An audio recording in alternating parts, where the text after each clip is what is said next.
Welcome to the Wrestling Council. My name is Comic Book Bob. I am joined, as always, by my good friend, Hollywood Frank. HW, baby. Yeah, who's the reason why we're freaking late today. It's all good, man. It happens. I'll take the blame for that, man. You take the blame because it is your fault. It is my fault.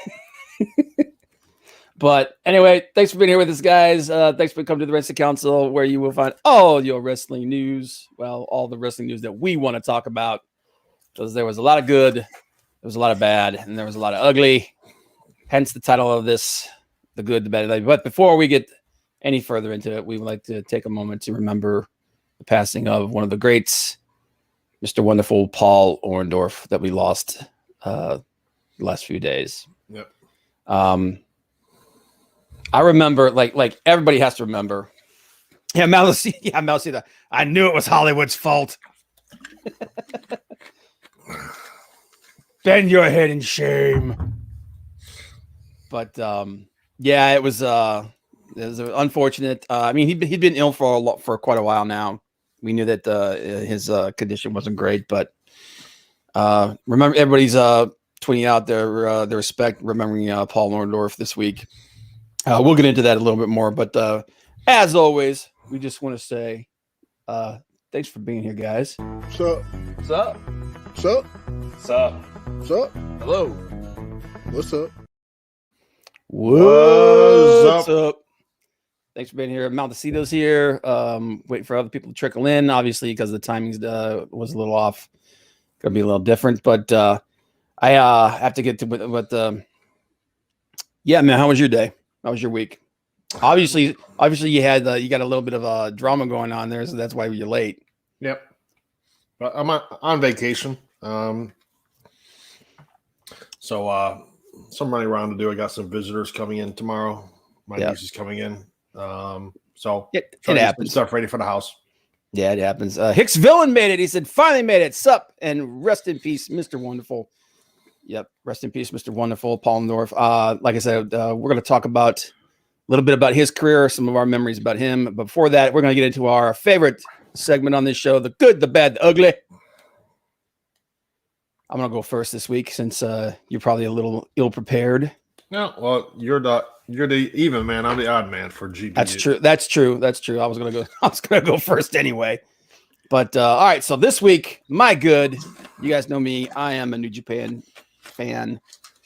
And this last week, Los Ingobernables de Japón members Tetsuya Naito and Sanada defeated the Dangerous Tekkers members Zack Sabre Jr. and Taichi of Suzuki Gun for the IWGP World Tag Team titles in a really, really good match. Well over 30 minutes. I think it was more like it was more than closer to 40 minutes. Naito winning with the Destino, and Naito and Sanada becoming the new IWGP World Tag Team Champions. Still wondering what's going to happen over there, because I'm a lot of their Gaijin talent has just been absolutely absent. Most notably the Guerrillas of Destiny, my personal favorite tag team in the world. So situation over there is a little up in the air, but this is a really, really good match. If you guys have New Japan World, I highly recommend it. Also highly recommend New Japan Strong last week. Their main event, Rocky Romero versus Impact's own Josh Alexander, the walking weapon. I love that dude, man. This was a really, really, really good match. Kind of short, though. It was only about 11, 12 minutes. But a lot of fun. Like I said, I personally think Strong is the best hour. This the best pure hour of wrestling out there today. So don't sleep on Strong, guys. My bad, of course, the death of Mr. Wonderful Paul Orndorf. There's a lot of bad this week. You know, a lot of unfortunate injuries and stuff like that. We'll probably get into that a little bit as well. That was the bad, but the ugly, man. Whoo! I don't know how much you've been keeping up on it, but this situation with Jimmy Uso is just spilling out, and it's getting worse and worse, man. His wife Naomi chased off social media by people blaming her for Jimmy's failure, including some people giving her death threats. saying that he needs to leave her, that she's responsible for all this stuff. I mean, it's just some ugly, ugly, ugly shit. Nope. Yeah, I was like, yeah, let's not have the guy, let's not give the guy some personal responsibility, considering this is his third time in 2 years, in 2 years. So, but just basically, the internet brings out the worst in everybody, and unfortunately, it's some ugly stuff. And I know that a lot of people say, well, they always say that, but where's the proof of it? They actually posted some of the tweets, and it was pretty disgusting. Hey, Jimmy just needs to take responsibility for his own actions. Yeah. I was like, we'll talk about it when we talk about SmackDown, but I was super worried that they were gonna pull a friggin' Jeff Hardy and just do something really, really disgusting. But they handled it. I mean, they kind of it's one of those things where you kind of have to address it a little bit, at least, because it had so much attention and so much ugliness. But they actually did a pretty good job of addressing it, and it was like they addressed it and it was over. It was gone. There's no dwelling on it. So, he needs help. Yeah, and that's the thing. And like we're disappointed, but we want the guy to get the help that he needs. I don't wish any ill will on that man or his family. And just it's an unfortunate situation, and people don't need to make it worse. Nope. But Maldacito said, I love Rocky, one of my favorites for a long time now. Dude, Rocky Romero has been a mainstay. If you're a big fan of Rocky Romero, you need to be watching New Japan Strong, because he's a mainstay on there right now. And like I said, that his match against I'm such a big fan of Josh Alexander, man. I want that guy to go. I want that guy's star to get pushed to the friggin' moon. To the moon. But yeah. And then Hicks Villain said Jimmy needs to hire one of his fan members to drive him around. I'm sure one of them can't do a top rope. One of them can't do a top rope splash. It's just a matter of being responsible, dude. Like, if you know you're gonna drink, first off, getting blind drunk is just not a good idea. But if you are gonna drink, call an Uber. He's got money. I mean, the guy's not hurting for cash. So, call a damn Uber, call a taxi. Just be smart about it. Take a DD with you. Yeah. Just, be smart, or cut yourself off when you need to. Yep. It's ultimately at this point, after, like I said, this is the third time in 2 years, it comes down to personal responsibility. But that's my good, my bad, my ugly. What you got for this week, bud? All right. My good. WWE finally adding to the women's roster, bringing up Shotzi, bringing up Toni Storm coming up soon, and Tegan Knox. So Shotzi and Tegan debuted on SmackDown, and they're doing that stupid one name thing. Yep, it's just gonna be Shotzi. It's gonna be Shotzi and Tegan. It's and probably just Tony when they bring her up. It's like, why? What is this issue with having last names? But I don't know. But it's about time they brought some talent up. They needed to, because it gives that dewdrop. That's man. But it's about time. I mean, they cut all this talent, and they never brought anybody up. Their ratings are going down. They're struggling. They need to get some fresh faces up here. You're getting tired of seeing Charlotte and Rhea, Bayley and Bianca, and all those matches. It's gets stale after a while. It really does. We're not tired of seeing them. We're tired of seeing them in the same matches over and over and over and over and over again. It's like, no offense, but I've already seen Edge and Roman Reigns at WrestleMania. Yeah. Now I gotta see them again. That's another thing, man. They gotta do some shuffling of talent and get somebody in there to challenge Roman. And some more good. Hey, HW. It's my birthday tomorrow, so what do you? More good. 3,000. Yeah, about that old. Yeah, it's my birthday tomorrow, so that's some good there too. Some bad, sad.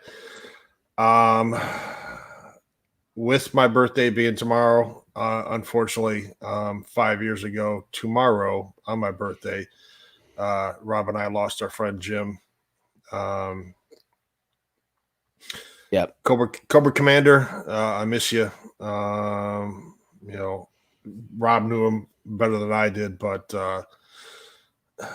Yeah, it was just one of those. It was one of those out of the blue things, man. Just yeah, just came out of nowhere. Jim and Dave up there, you know, living it up, and but Jim was a great friend, and definitely missed. And rest in peace, buddy. Yep. And Hicks Villain said they lost Bayless and anybody. Yeah, I think the plan was to call them up anyway because they were doing tryouts and stuff in the back. But I think that Bayley getting hurt definitely sped it up. Yeah, and that's my bad is for wrestling is Bayley getting hurt. Yeah, out 9 months with the ACL. Man, them ACL injuries, man. And you got to be careful because you know you see them in football and then baseball. I mean, it takes a while to get over that. Even 9 months, you're still rusty in the ring, and it might be a year before she's back to being the Bayley she was before. Yeah, if they were smart, they would. If they were smart, they would put her on commentary. Once she gets to the point where she can comfortably move around again, even though she's not going to be able to do any work on that leg. But never play with a hoop and stick there, boss. He's not that old, man. Not that old. Not that old. Damn, dude, we're not friggin', we're not Artie Bear. My ugly is unfortunately with the Bayley injury, you've got Bianca versus what's her name? Carmella. Yeah. Bianca versus Carmella. I mean, Carmella, who's been like mid card fodder for like the last month and a half, 2 months, is suddenly she's a title contender. Yeah, okay. And like Rob said, Jimmy, I've dealt with people who've been alcoholics. I'm not saying he is an alcoholic, but it's not an easy thing to deal with, and he's got to get control over it before, unfortunately, he does something. Yeah, they really that's going to cost somebody else, some innocent person. Yeah, and I hate to see that happen, but that's my GBU. Yep, I'm going to address this right here. What about Excalibur commentary was bad, man? If you're going to talk about somebody's commentary, man, you got to talk about JR. Or Big Show, man, or Paul White. His commentary, he's getting. I will say this: I did watch some Dark this week. He's getting better. But yeah, man. Like, what about the Excalibur's commentary was bad, dude? I don't know, but Hicks Villain said if Cena can't show up, Sony is going to announce Carmella versus Roman at SummerSlam. Dude, they've already said that Cena and Brock are not going to be part of SummerSlam, so they've already announced it, and so it's like I don't know what they're going to do, man. It's got to be some call ups. I think Karrion Kross is going to be called up here very, very shortly. I think the next big NXT show, he's gonna be dropping that title and he's gonna be moving to the main roster, which is good because I'm tired of seeing him in NXT. I've said it. I'm not a big fan of Karrion Kross, but he's definitely the kind of guy that Vince wants. Mel C said, I'm tired of seeing workers hurt on camera, but I don't want to see Bayley or Miz on camera. They give enough, let them rest. Yeah, dude, I'm the same way with in New Japan with Okada. Okada's been working injured for a long time. Okay, and then over in AEW, Kenny's been working with multiple injuries for a while. These guys need to take some. I know that, I don't want to take. It's not a good idea to take the belt off of Kenny right now, but at some point they got to let these guys rest up and get healthy because this is how serious injuries happen. But you also got to look at it at this point, and I don't see the Miz ever leaving WWE, but they add on to your contract. When you're injured, when you're injured and you're not there doing anything. So if Miz is looking for not having his contract extended for being out with this injury, show up and do what he's doing now. Yeah, and yeah, Malachi Black, Black debuting was awesome. We'll talk about that when we get into that. I mean, I don't know. I mean, the whole idea with Excalibur making it about himself and Tony, and all the Tommy N stuff. Yeah, see that? Okay, I'll give you that. They should have all been on the same page about what his debut name was going to be. The thing is, though, is if you listen to his interview, they didn't know he was going to debut until like a couple of days before he showed up. Like literally, like it was not a done deal until like 48 hours before the show. So that's where that happened a little bit. But I do agree with you. They should have all like been on the same page of like what his debut name was going to be and all that. Taz is Hicksville said Taz is the best commentator in AEW. He carries our yeah, he does, dude. Like Taz is good on the stick, man.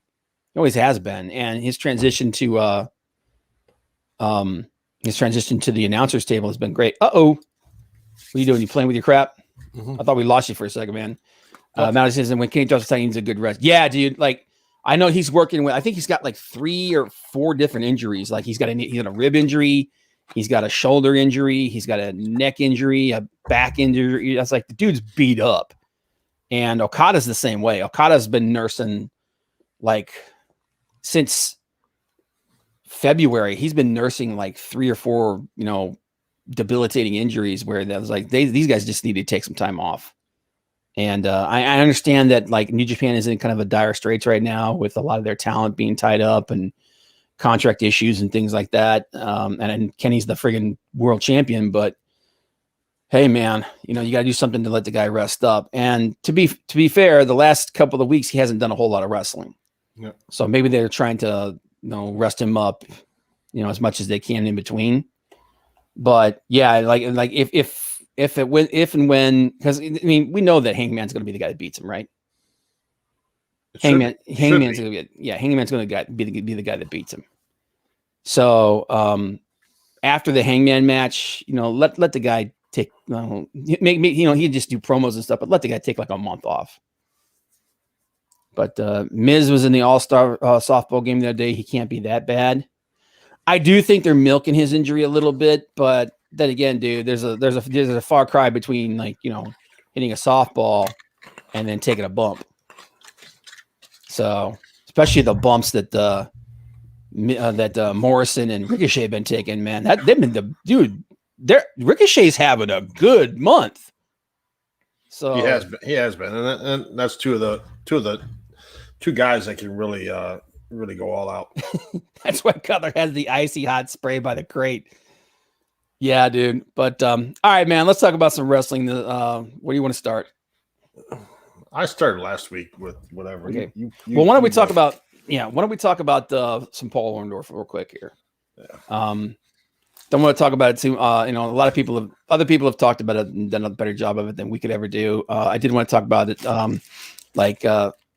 Not to date myself, but I do remember the first WrestleMania, how big of a deal it was and everything. And the main event of that was Hulk Hogan and Mr. T versus Roddy Piper and Paul Mr. Wonderful Orndorf.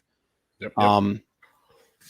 Wasn't the greatest wrestling match in the world? No, but it gives you an idea of how big of a deal Paul Orndorf was at that particular moment in time. Considering that he was in the main event, he had a little bit of a feud with Hogan. A lot of people don't know this, but Hogan's Real American theme that was originally made for Paul Orndorf. Paul Orndorf came out to that first. Yep. And then Paul Orndorf is the real American. Yep, he was the original Real American. He basically turned heel. They put that theme on Hogan, and the rest is history. Hogan stole it. Come on. Hogan stole it. But yeah, a little bit of a fact there. And I remember like when I started watching wrestling back in the day, Johnny says you don't want to date yourself. You can turn your camera off.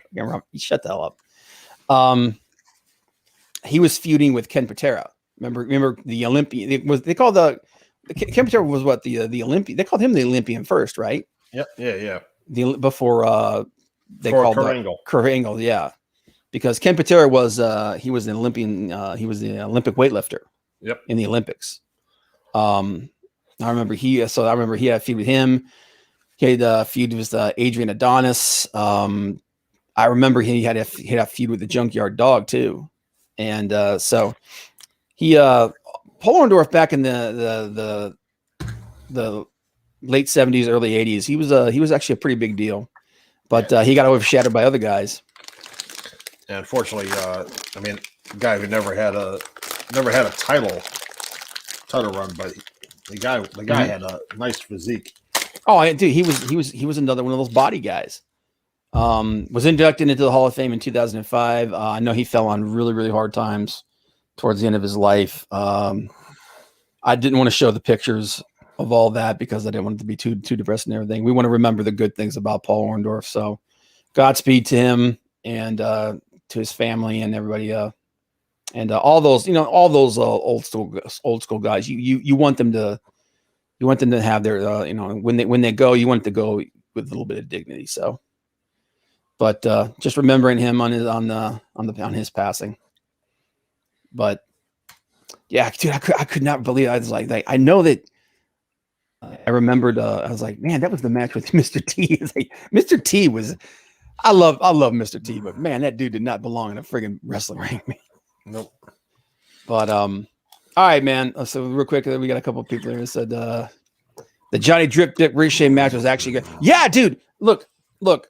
We've said all this times that we don't hate the WWE. We just don't like the direction that they're going with their programming.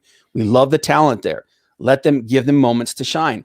They've done that. I mean, don't get me wrong. The shows have still had some serious ups and downs. Good things and bad things. Like the Alexa Bliss stuff is still awful. The women's division is not great. Although on Raw this week, my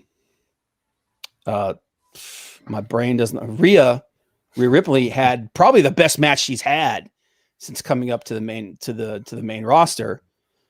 She was in there against why is my brain betraying me today? Dude, it was like this earlier today too. I could not remember Bruce Willis's name. Yeah, dude, yeah. Anyway, she was in there against Hart. Natty, yeah, she's in there against Natty. Yeah. Geez, I'm having serious problems. But and it was a good match. I mean, like we all know that Natty is actually a good wrestler when you actually give her a chance to, do things. Instead of feeding her to everybody else. But yeah, they had a good match. But it's the storytelling and stuff that's just bad, man. Like I said, the women's division has just been in a shambles. But they don't have anybody. Well, yeah, they do now. Oh yeah. But yeah. And we'll see how that goes. But yeah, I don't mind seeing Johnny Drip versus Ricochet. They've had some great matches, and that stuff like that I don't mind seeing over and over again. Mm-hmm. Because I don't because it's a great series of matches. I mean, that spot a couple weeks ago when he did that, he hit Johnny and they flipped over the railing. Shoo. Dude, I legit thought one of them was hurt. But stuff like that is exciting to watch and see those guys going. Where Corbin versus whoever, Corbin versus Shinsuke, Corbin versus Reigns is like. I don't mind seeing them every week. I don't want to see that same match every week. You know what I mean? But no, they had a good match this week. Cesaro versus Reigns was good, but again, it's a match that we've just seen over and over and over again. Like let's have some other people in some of these matches. You know what I mean? It's just, but like you said, that they've gutted the roster down, especially on SmackDown. They cut the roster down so badly that they still have people there. They're just not pushing them. Right. So that's how you get double booking and everything. But the Roman, like I said, when the WWE does something good, they do it. It's usually really, really good. And when they do something bad, it's really bad. Like right now, the Roman storyline, the Roman Uso storyline is probably the best storyline in wrestling right now. Although they're starting to ramp up the Elite Hangman Page storyline again. That's starting to heat up again. And if they before they put that thing on put the brakes on that was hands down the best storyline in wrestling, period. So hopefully they'll get that going back, close to what it was, because man, that was awesome stuff. But WWE can do some bad stuff like Raw Underground and Retribution. Dude, Corbin, was it Nakamura versus Corbin this week was the same crap. But Shotzi Blackheart and Tegan Nox making their appearance, which it's weird because Shotzi was just in a tag team with Ember Moon. So you would think that they would call Ember Moon up with her so they could be a tag team and they could actually challenge for the tag team titles. You know what I mean? Because they were that tag team, that women's tag team match, not last week, but not the last NXT, but the NXT before, that was awesome. It was really, really good. Put them up there and put some free and inject some energy into this thing. And I mean, they're doing the whole, one name thing, which is just stupid, but definitely them being called up gives the women's division a shot in the arm. The announcements for Toni Storm, the fact that they're singling Toni Storm out for her call up to the main roster, and the fact that they're letting her keep her freaking name. Hello, Piper Niven. For now, they said Toni Storm, but so true. We'll see. Yeah, but that gives me a little bit of hope. I think they realize they made a mistake with the Doudrop thing, even though Vince loves it to death. Everybody else freaking hates it. Dude, Vince is. They're saying according to all the reports, Vince is in love with that whole storyline.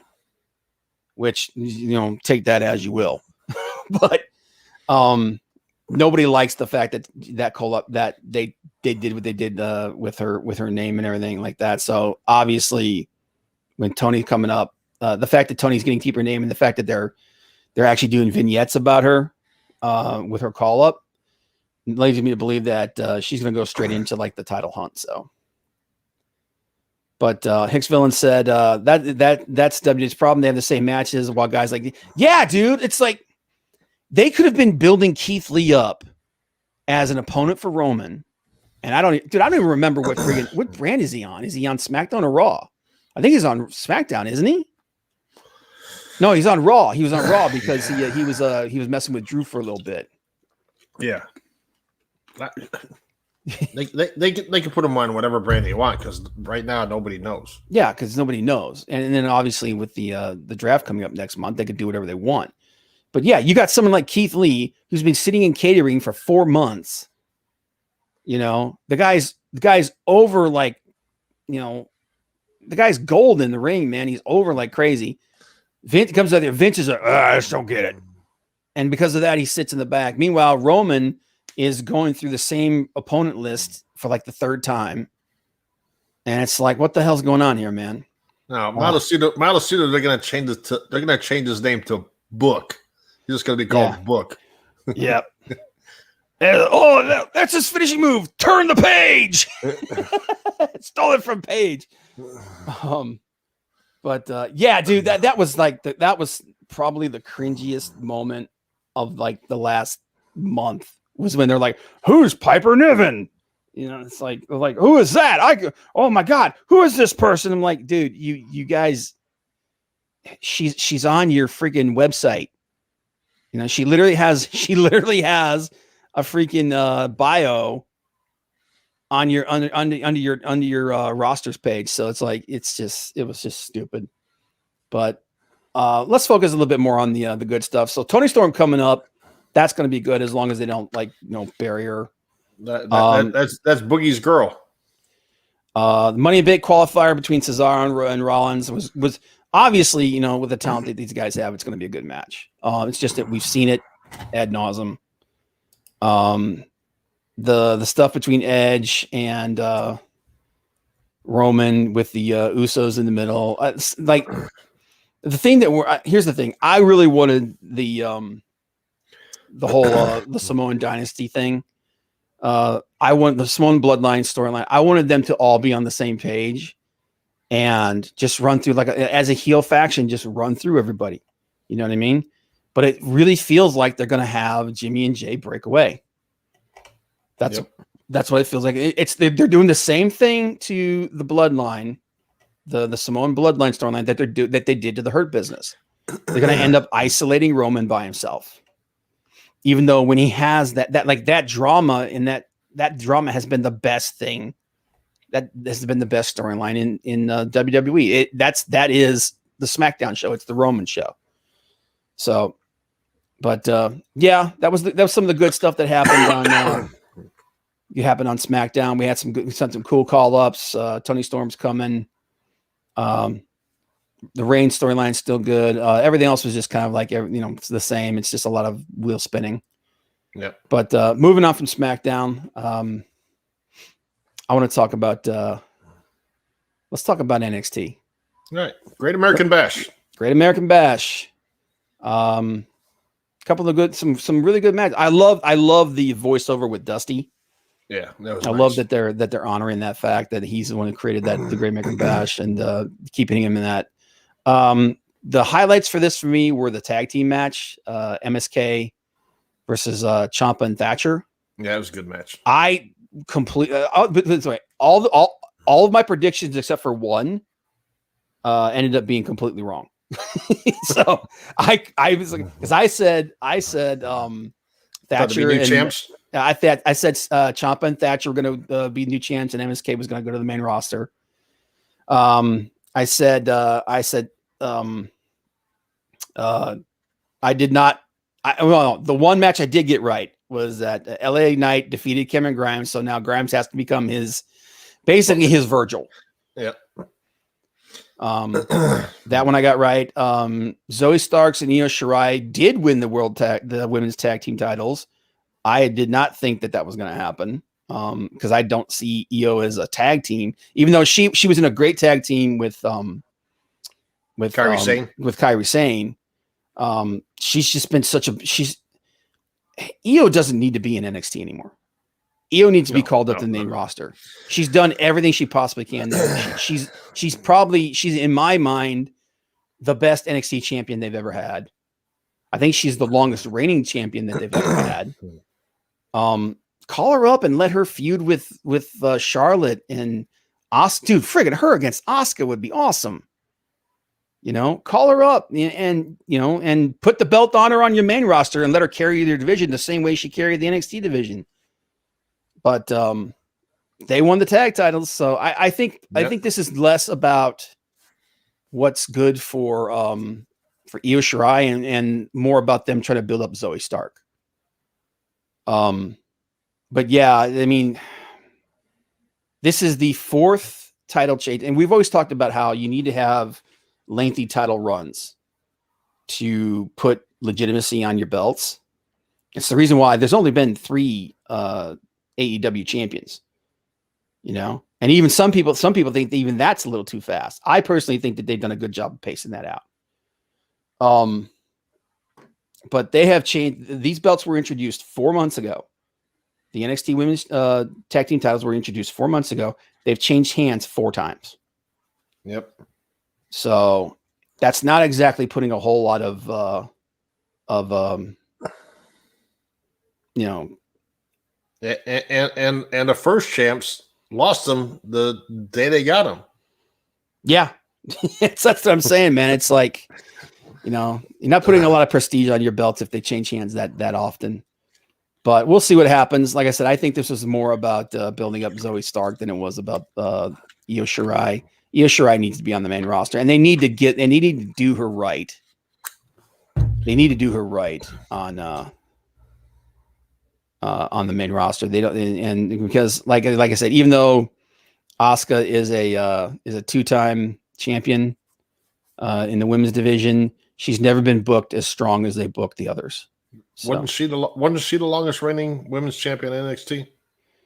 Yeah, Asuka. She was until Io. Io did beat her. Okay. I'm pretty sure Io beat her. Um, Io went almost a year. And then you thought O'Reilly was gonna. I thought O'Reilly was going to beat Adam Cole. Yeah, that was a really good match. This was probably my favorite match, just pure wrestling match. This was probably my favorite match of the week. I mean, you're talking about Kyle O'Reilly and Adam Cole, dude. I mean, come on. Yeah. These guys couldn't have a bad match if they tried. But it was just a brutal match, man. It was great. This is the kind of yep. I miss the Undisputed Era. I really do, man. I don't know what it is with WWE and them wanting to break up factions like that, but I mean, you look at all the big factions over the last couple of years, they've broken them all up. And they're getting ready to break up the Samoan dynasty too. So, but I mean, the stuff that I didn't care about the Hit Row American Championship celebration. I didn't really care about that, even though the music was better than I thought it was going to be. Cole versus O'Reilly was Cole versus O'Reilly and the tag match MSK versus Ciampa and Thatcher. Those were the highlights to me. Overall, this was a pretty good show. And he had a re-debut of Tegan Nox. Yeah, but okay. So we need to talk about that. Why have her re-debut, and then immediately she goes straight to the friggin' main roster? Now that's the thing that makes me think that maybe she and Shotzi were supposed to be called up later, but because of Bayley's injury, they called her up now because they had this huge. But also, this could also just be another example of what we have seen in the past, where the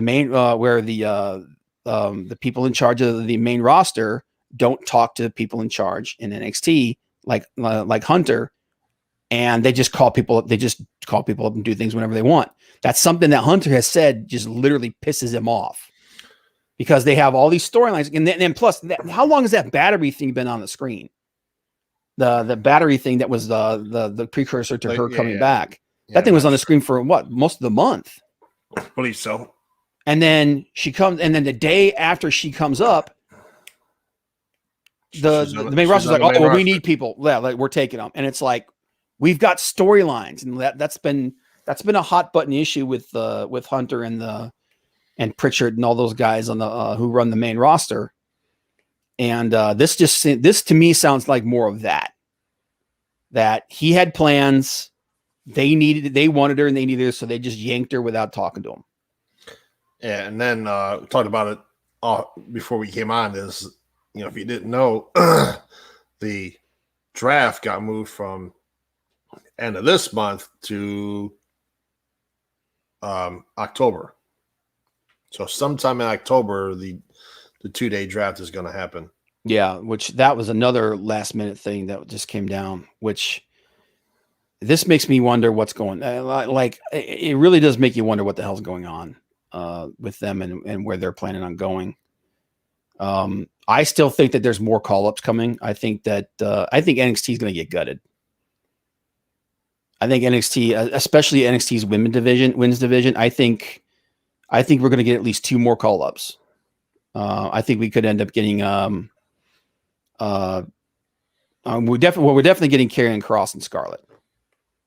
Yeah, that's definitely happening. And I think I think Mia Yim and they're talking about she's Mia Yim and what's his name, Slapjack, are going to be re-debuting without their Retribution names. Yeah.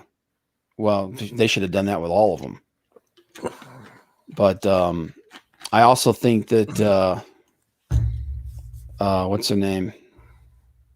I think MSK is going to go up pretty soon. Yep. I think they're being built up to become another tag team to go up against New Day and the Usos.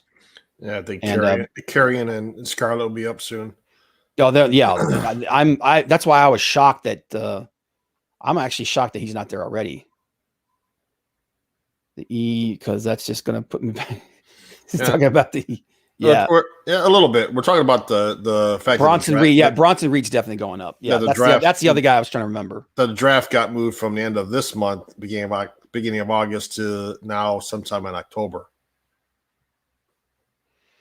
Yeah, but no, we're gonna head switch off. So that was NXT. AEW. For once, I'm the guy that paid attention, and Frank didn't, because Frank's DVR didn't work.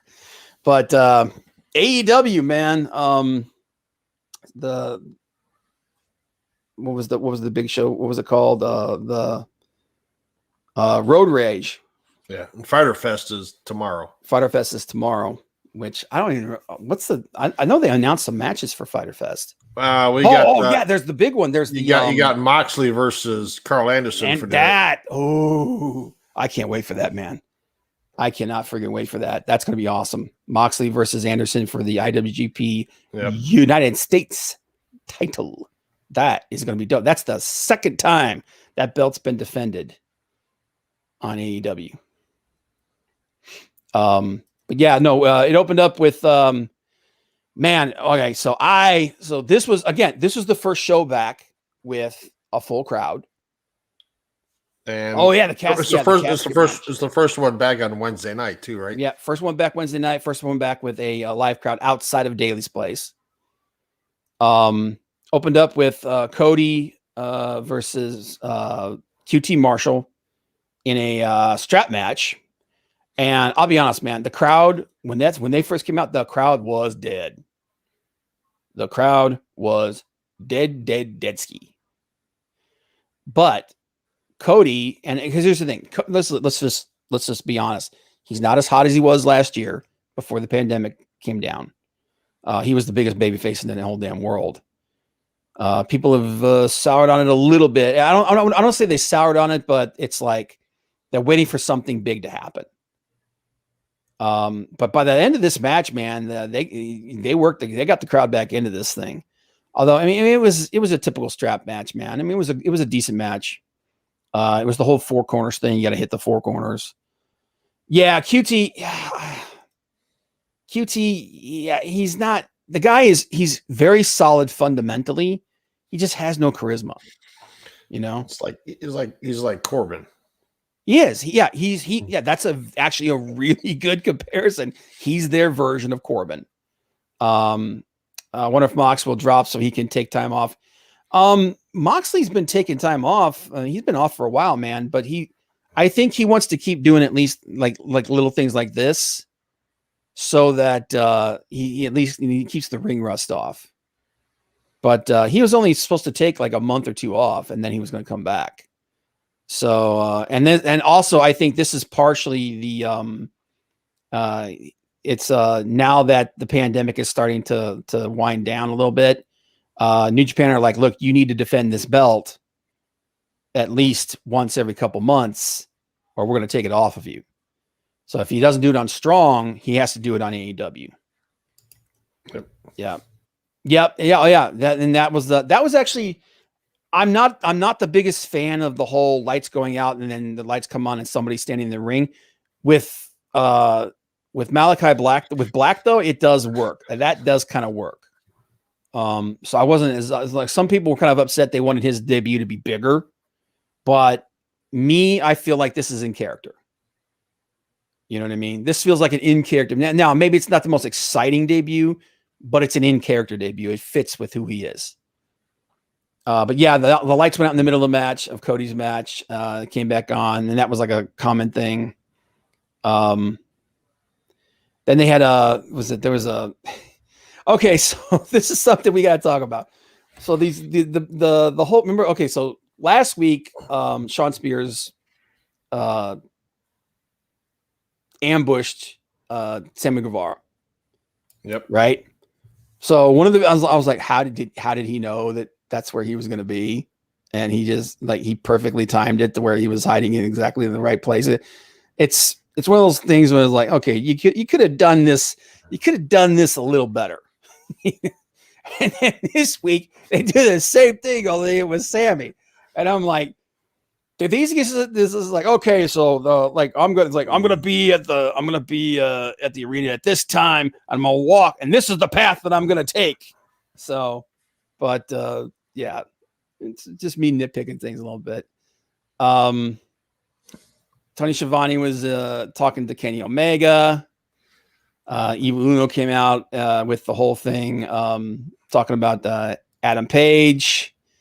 And this time, however, Page did come out and he basically cleared the ring, and we had kind of a callback, if everybody remembers, when they were the tag team champs after the match with the Bucks, and Hangman was on the outside, and he was in the buckshot lariat position, and Cody and Kenny's back was turned. We thought that he was going to come in and hit him with the buckshot lariat, and that was going to be in the tag team, and then you actually see him grab the rope. We kind of had a callback to that where they were the same thing, and then they had their face off, and so that storyline is ramping back up. Hopefully, it gets it gets back to being as exciting and had the same kind of heat and everything that it had before. Because, like I said, until they hit the brakes on that was the hottest freaking storyline in wrestling. Yep. Then we had a 6-man match: Hager and Ortiz with Conan versus Cash Wheeler and Dax Harwood, FTR with Wardlow. Wardlow still needs to get better in the ring. He's better than he was. He still needs to get better. This was okay. I kind of felt like the Pinnacle needed this win because they've lost the big matches. Like the Stadium Stampede and all that stuff. Even though they won the Blood and Guts, they lost the Stadium Stampede. So I felt like they kind of needed this to give these guys a little bit of a push. But it's kind of making me wonder what they're going to do with Santana and Ortiz here, man, because these guys should be in like in my personal opinion, they should be the next tag team champions. Either them or the Lucha Brothers. And right now, Rey Fenix is hurt, so it has to be Santana and Ortiz. You would think, but. It was okay for what it was, but the big thing, IWGP US Championship match, like we talked about, Moxley versus Carl Anderson. They had a pretty cool promo, short and sweet. That's the thing I like about the promos in AEW too, is they're short, they're sweet, and they get to the point.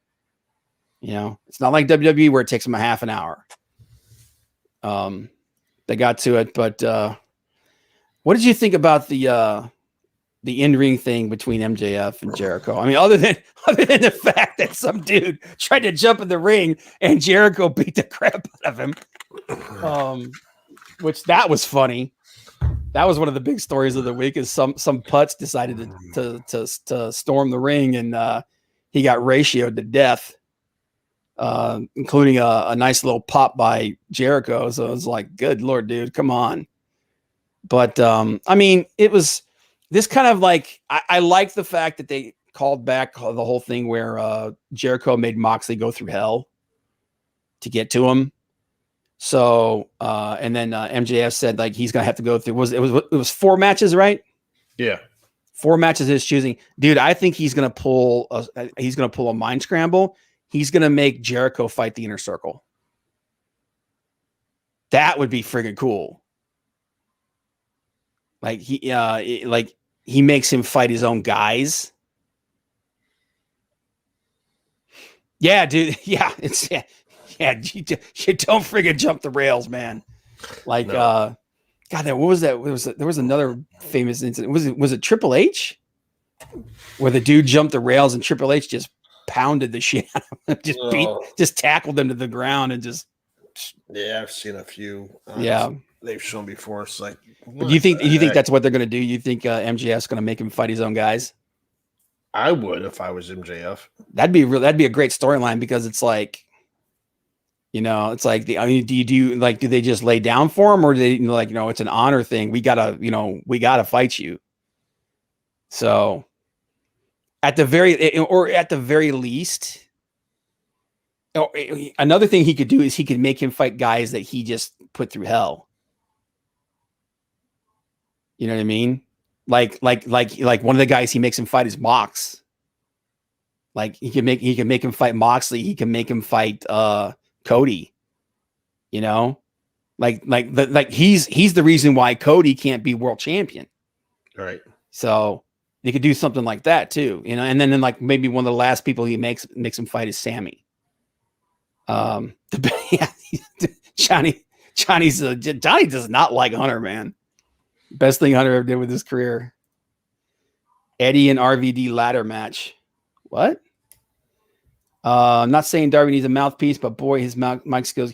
Yeah, if he has any shortcoming, that's where that's probably like, and it's like he's good. He's good in the vignettes and stuff that they make for him and everything. But when he's just on the stick and he's like put on the spot, he needs some. He definitely needs some work. He's got a good guy there to help him with Sting. So and there's a lot of great promo guys there, but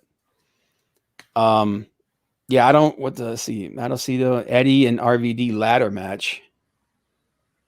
Yeah, he must be talking to somebody else. But yeah, I mean that's what I took from that whole exchange between him and MJF. Which I mean that would be a very cool thing for them to do. Whether or not they're going to do that, who knows? Shivani had an interview with Britt Baker. It was an interview. Yeah. The match, like probably in my personal opinion, the best match of the night was Andrade versus Matt Sydal. I thought that was cool as hell. Really, really good. I mean, obviously these guys. The only weird thing was Andrade's ring gear. Oh, you're talking about he's talking about when the fan pushed the ladder over. Oh yeah. Oh yeah. Oh, I do remember that one. Yeah, RVD friggin' beat the piss out of that guy. it's like that dude. That was one night when RVD must not have lit up enough bud, man. He got friggin' irate. But yeah, Andrade is wrestling in pants, like white slacks. I'm like, why? That's not. I mean, the match was good. I mean, obviously, you got two really good athletic guys in there. Yeah, but that just struck me as weird. But he looked good in the ring, man. It was a pretty good match. It was fairly short. I think it was only about 10 minutes. And then he talked about Hardy versus Cage. Then Tony Schiavone was interviewing Arn Anderson, and this was the big event of the night. Lights go out. Lights come back up, and here we have Malachi Black, formerly known as Aleister Black, also known as Tommy End, because the reason I mentioned that is because the announce team apparently couldn't get on the same page. Nobody knew what the hell to call him. And they were kind of falling all over themselves. Oh, yeah, that's right. Baker's Saudi comment that she's getting that a lot of WWE stands are just pissed off about, man. Talk about that Saudi Arabia money. But yeah, the cool thing about Black's debut for me was the fact that he still had on the eye. Remember, he had the eye patch thing going in WWE. Yep. He still had the black around his eye. So it's almost like he was calling back to that. And, like a little bit of a shine towards WWE about that storyline. But yeah, he comes in, he black masses poor Arn Anderson, and, who probably hasn't taken a real bump in 20 years, 25 years, man. But he black masses him. He cracks Cody with a black mass. Obviously, he's going to be in a program with him. That's going to be pretty dope. Then we had intergender tag team match, Chris Statlander and Orange Cassidy versus the Bunny and the Blade. I mean, it was pretty much what we expected it to be. Yep. And so I mean, it was a match. This was probably the weakest point in the entire show. Dan Lambert's okay, so this was cool. At this match, there were a bunch of UFC stars because it was UFC 264 was the next weekend, was on Saturday. And Arn did take it better than it did. Yeah. So did Black get out of his no compete? I heard that either next. Yeah, it was no. He confirmed it was the NXT 30-day loophole. What happened with Black was when he got called up to the main roster, there was a clerical error, and they never changed his non-compete clause from the NXT clause. The NXT clause is only 30 days. When you get called up to the main roster, they're supposed to make you sign a new contract with a 90-day compete call, with a 90-day no compete clause. They forgot to do that with him. So after his 30-day, and then he said they actually called him. They caught it before he made his debut, but he was already talking to AEW, and they called him and said, "Hey, we want you. We want to know."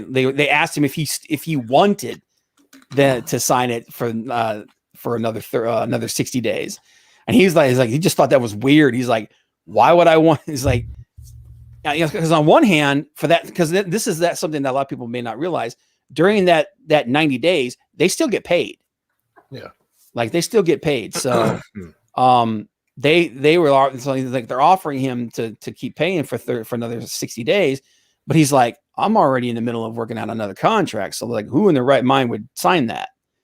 So yeah, it was a big screw up on their part, and I guarantee you, somebody's gonna get their freaking ass reamed for that. Vince is not going to be pleased about that. Yeah, Arn took he took that freaking bump like a champ, man. Yeah, blame Laurinaitis. Blame Laurinaitis, yeah. Yeah, it could have also been garbage bag guy. Who knows, man? But it was just a miss. But anyway, because UFC was in town, Amanda Nunes and Jorge Masvidal were at the show along with Dan Lambert from America's Top Team. And Lambert gets in the ring and he basically goes full on friggin' he goes full on corny, man. He goes full on Jim Cornette and just starts going off. And it was pretty freaking awesome. And then Lance Archer comes out and just beats the shit out of him.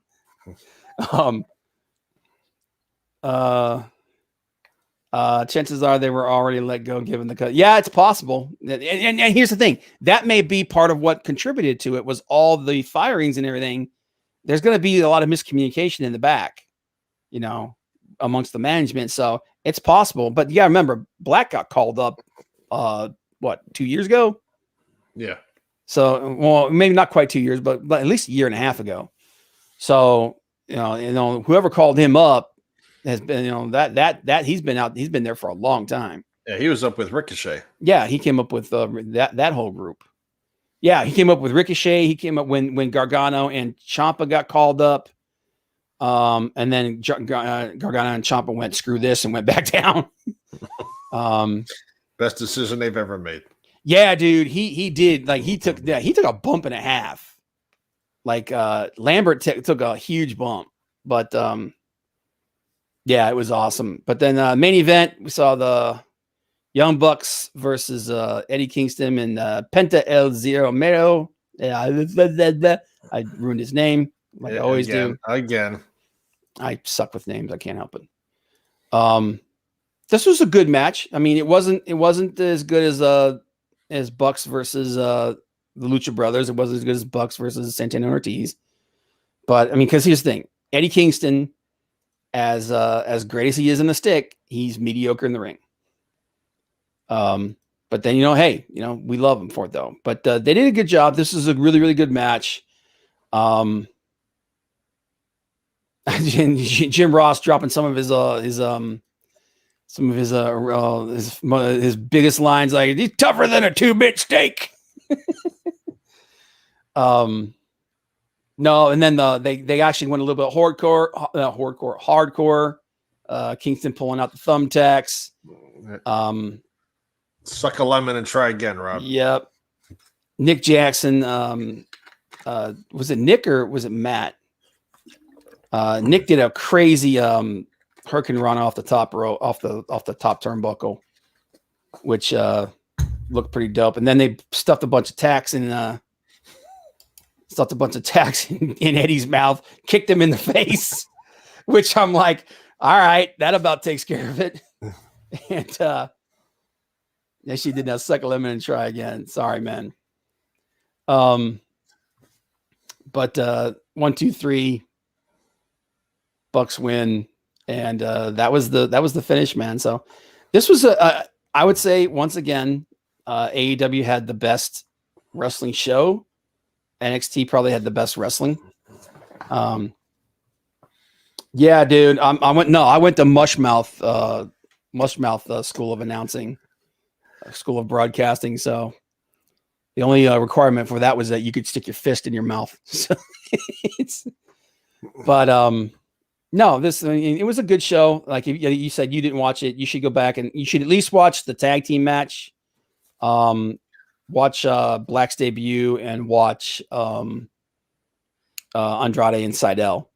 Those were like the three big highlights. I mean, Cody's match wasn't bad. Like I said, by the end of the match, fans were back into it.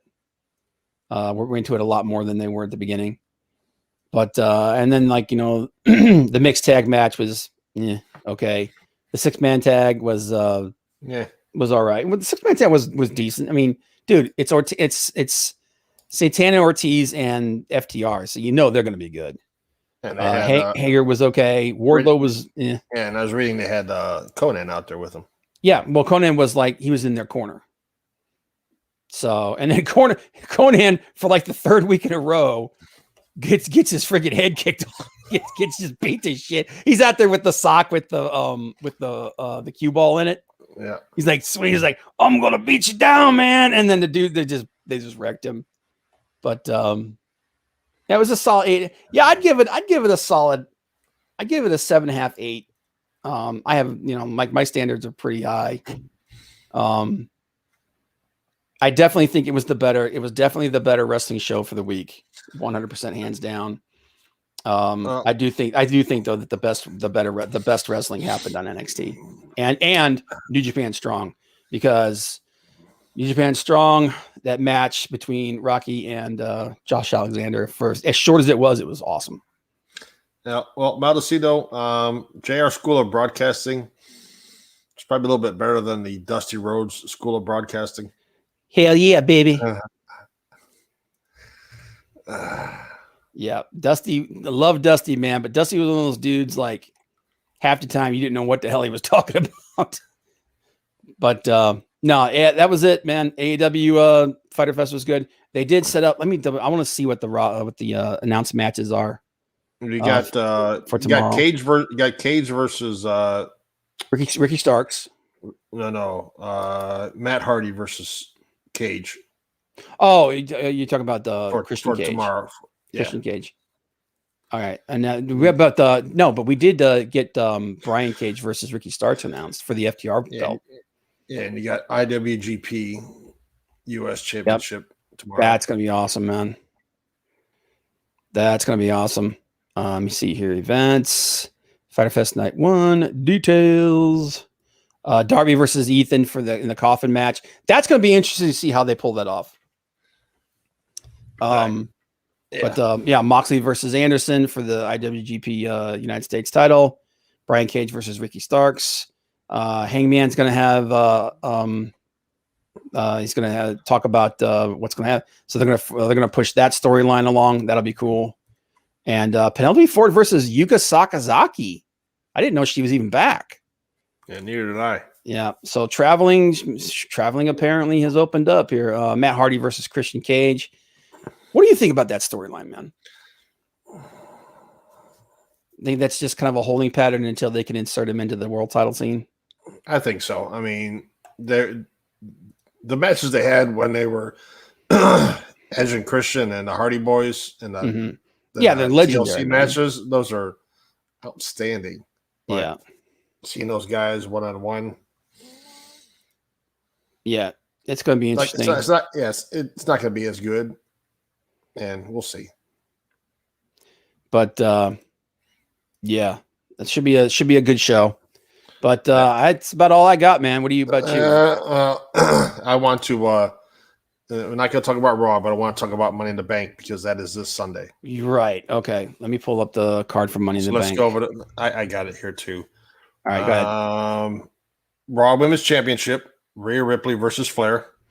Flair's winning. I'm gonna go with Rhea Ripley. I think Flair's winning. I I think Vince has been dying to put that belt back on her. He just doesn't want to put it back on her. Like he doesn't want people to think that they'll push her over everybody else, but they're going to push her over everybody else. Lashley versus Kingston for the WWE Championship. Lashley's not losing that match. Oh, that's right, dude. Hicks Villain. Yeah, I remember someone mentioning this, and I looked it up. So the chick that Yuka Sakazaki beat, that's right, she did come back on Dark. That very next that next Friday, she was one of the Lashley's hoes. So it's like, oh no, they're not hoes, they're sisters. Yeah. Yeah, it's I really like that storyline, man, and I hope they do a good job with it. But go ahead and continue, man. I'm sorry. Sorry. Kingston versus Lashley. Kingston versus Lashley. Yeah. Oh, Kofi Kingston versus Bobby Kofi Lashley. Kingston. Yeah, Kingston. Kofi Kingston. Yeah. I think Lashley retains. Yeah, didn't they push the they pushed the tag match to the show too, didn't they? They did. And you got Edge versus Reigns, and again, same thing. Reigns retains. There's no reason to put the title on Edge. Yeah, I think Lashley retains. I think Reigns retains. Now you got the tag match with AJ and Omos versus the Viking Raiders.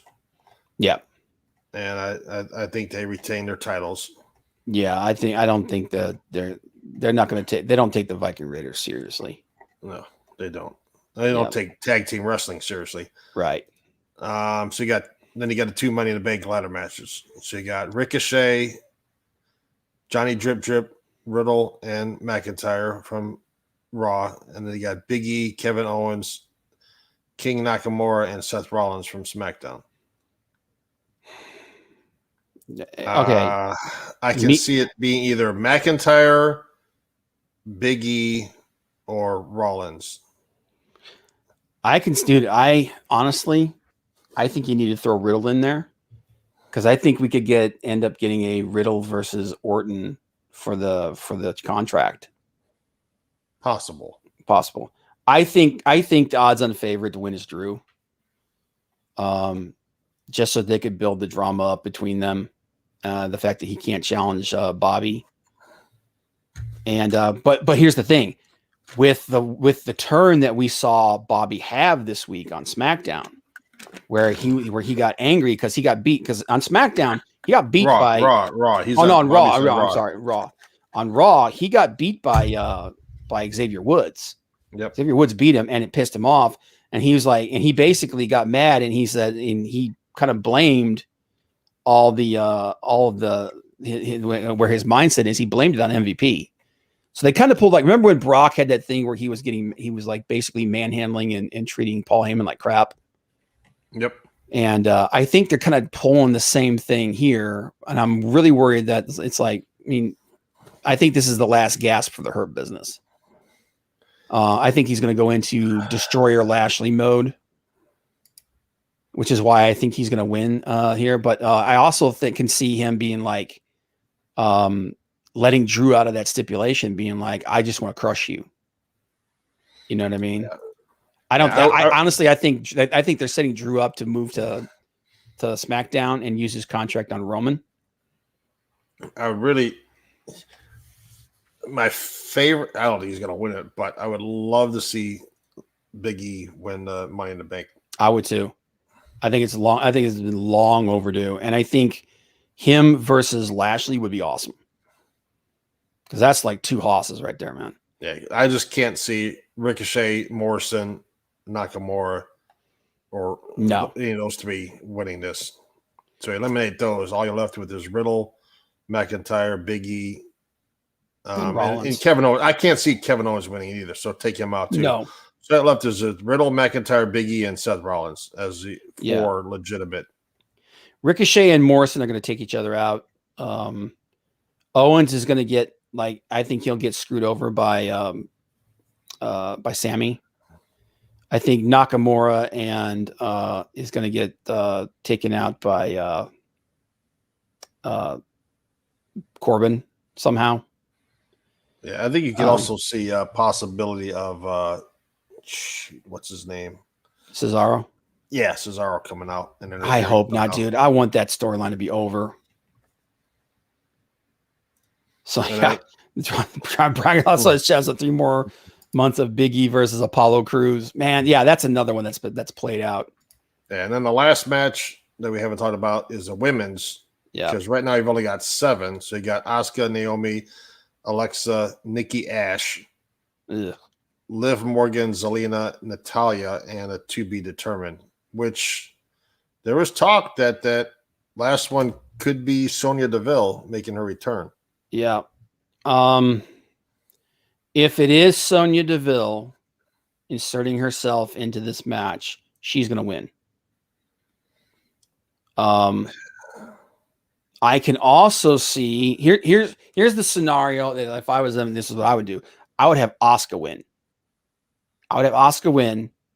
And 2 years in a row. Yes, I would have Asuka win, and then the very next show, which would be Raw, right? Yep, very next day. Very next day would be Raw. That's Asuka comes out. She challenges. She's going to challenge for the title. She gets the title, and then Becky Lynch comes back. Could Becky Lynch be the to be determined? That's the other one. See, if they were really smart about it, I would have Becky Lynch be the surprise. She wins, and then she takes on Bianca. Could you see her? I don't know. I'm just going to say this. I don't know the order of these matches on Sunday. So I don't either. If the Money in the Bank matches go off, men's or women's goes off before a title match, can you see, like they did a couple years ago with, I think it was Alexa Bliss cashing in at the pay-per-view? I could. If Becky Lynch were to, because they don't have Carmella versus, or as far as I know, it's Carmella and Bianca and the women's title from SmackDown is not on this pay-per-view. That Carmella versus Bianca is on SmackDown, I think. Yeah. It's not on this card. Not that I'm aware of, no. But if Lynch comes back, could she insert herself into the Charlotte Rhea? She could, like you had before. Was it WrestleMania? Yeah, 30 something. It was her and Charlotte. Charlotte and what's her name? Ronda Rousey. I think you could do that. I think it would be big. I think it would be a bigger deal if she came back. She wins. She comes back to Women's Money in the Bank. I would save her for SummerSlam. I personally would save her for SummerSlam. Yeah, but if you want to, but with Bayley being hurt and them really their women's division really needing a shot in the arm, you could have her be the surprise entry into the Money in the Bank. She wins Money in the Bank, and then immediately challenges Bianca Belair. Or they were called up, so you've got Shotzi and Tegan. Toni Storm could make her surprise debut there. That's a possibility. I mean, there's a couple different ways they can go. There's 5 women. Yeah. Sonya, Becky, Tegan, Shotzi, Toni Storm. Yeah. I don't think Tegan and Shotzi are going to be in it because they've kind of brought them up as a tag team. So I don't think that makes a lot of sense. I could definitely see Toni Storm. I could see it's more than likely going to be Sonya Deville inserting herself. If they do, they need to push her. Yes, as a legitimate Yeah. If they do, yeah. As it stands right now, I think the people who are going to win is it's either going to be Asuka or it's going to be Alexa Bliss. You don't think the superhero is going to win? No. Because here's the thing. Vince loves gimmicks, but he doesn't love putting belts on gimmicks. Okay. How many titles did the Hurricane have? Yeah. There you go. Yeah, and I can't take out Naomi, take out Liv Morgan. Yeah. Take now out Liv Morgan's a dark horse. Take out Natalia. I mean, yeah they're not going to put the belt on Natty. Those three are going to win this match. Zelina, maybe as an outside shot. I doubt it. Maybe. She lost her first match back. Yeah. They're not pushing Zelina Vega. They've been taking Vega out, Natalia out, Liv Morgan, Naomi. So you got Asuka, Nikki, Alexa, and your mystery opponent. Yeah. It's either going to be if Sonya inserts herself, she'll be the winner. If it's somebody else, it will be it's either going to be Alexa or Asuka, dude. It's going to be Alexa, Asuka, or the mystery person.